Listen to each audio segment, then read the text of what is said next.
అండి గుమస్తా గారు కొడుసురారు ఆయన చెప్పండి. మొత్తం ఎన్ని ఉన్నాయండి బత్తాలు? 200 బత్తాలండి. దాంతో మిట్టి కట్టాలి, ఏమో లోడ్ ఎత్తాలి. లోడ్ ఎత్తాలి. బత్తకి 5 రూపాయలు అవుద్దండి. బత్తకి 5 రూపాయలు ఎందుకంటే ఎంత పెద్ద మిషన్ పెట్టి లక్షలు పెట్టి మీరు 10 బత్తాలు వేసరికి 100 బత్తాలు వెళ్ళిపోతాయి పైకి. అంత పైకి ఎక్కలేదు కదా మీరు, ఈజీ కదా. 5 రూపాయలు ఇస్తాను అంటున్నారు కదా, నేను కూర్చుని మొత్తం లెక్కడతా ఉంటాను. వేసి 3 రూపాయలు మించి ఇవ్వలేమండి. నువ్వు మధ్యలో ఆకు, ఎందుకంటే ఏ పని చేసినా తల తోక లేకుండా చేస్తావు, చెప్పి తెగిపోద్ది నీకు. తప్ప ఏం మీరేంటి అసలు? మీకు బోల్ రైలు చెరువులు ఉన్నాయి, పొలాలు ఉన్నాయి, అన్ని ఉన్నాయి, ఈ జట్లుకి వచ్చారండి మీరు. నా కర్మ ఖాళీ. ఇంకో ఉన్నాడు కదా గుడిసేటి అతవా, వీడికి అప్ చెప్పాను. అన్ని పొలాలు రైలు చెరువులు ఉన్న మహారాజుని రోడ్డు మీద తెచ్చేసాడు. నేనా? నువ్వు పూర్తిగా నాకు ఒక పని కూడా చెప్పకుండా ప్రతి అడ్డమైన పనులు చెప్పి అక్కడ పేరకాలు ఎత్తంట, రైలు చెరువులకి వెళ్ళి మేత వేయమంటా, ఇంకోసారి ఏమో పాలు పెతకమంటా, అవి చేయమంటా, ఈ చేయమంటా, అన్ని ఉన్నాయి. ఒక్కడిని ఎలా చేస్తానా?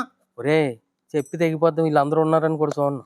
అసలు ఒక్క పని అన్నా అప్పచెప్పిన పని పూర్తిగా చేసావురా? ఎందుకు చేయలేదు? అసలు నువ్వు పూర్తిగా ఏ రోజున చేయించావా?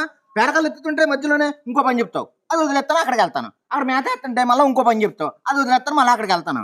ప్రతిసారికి మధ్యలోనే ఇంకో పని చెప్పేస్తంటే ఏం చేస్తాను? రైలు చెరుకు లోడ్ వేయించి మేత ఇప్పుడు సరిగ్గా చేయించండి అని నేను కేరళ యుద్ధంలోకి క్యారం అనిపించేసి అసలు దిగుబడి లేకుండా సర్వం నాశనం చేసాడండి. ఏదో రైలు చెరువు నేను పిల్లలు పుట్టింది చెప్తున్నాడు. సరే బాబు, అది ఇంక అందుకే నీ జట్టులో చేరాను. మీరు మాత్రం ఆ 3 రూపాయలు కాకుండా 4 రూపాయలు వేసుకోండి, ఏదో మిషన్ అంటున్నారు కాబట్టి. ఆ 4 రూపాయలు ఇచ్చేయండి, మేము ఇద్దరం జట్టులో ఉంటాం. ఇది పని చేస్తారండి.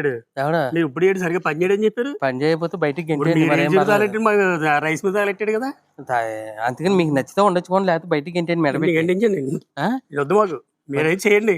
అని మీ పెద్దోళ్ళు, మీరు అంతలో ఇలా చేయగలరు. మరి ఏం చేస్తామండి, ఇంక ఏరే గతికి ఆచారం లేదు. 3 రూపాయలు అడుగుతుందండి, 3 రూపాయలు ఇస్తాం. ఏమండి గుమ్మత్త గారు, మీరు ఎలాగంటే ఎలాగండి? తప్పదండి, మరి అందరూ చూస్తారుగా, పని చేస్తారు జట్టులో అందరూ. 3 రూపాయలు చేసి సరే 3.5 ఇవ్వండి, ఇంకా వేసేద్దాం. మొదలెట్టండి రా.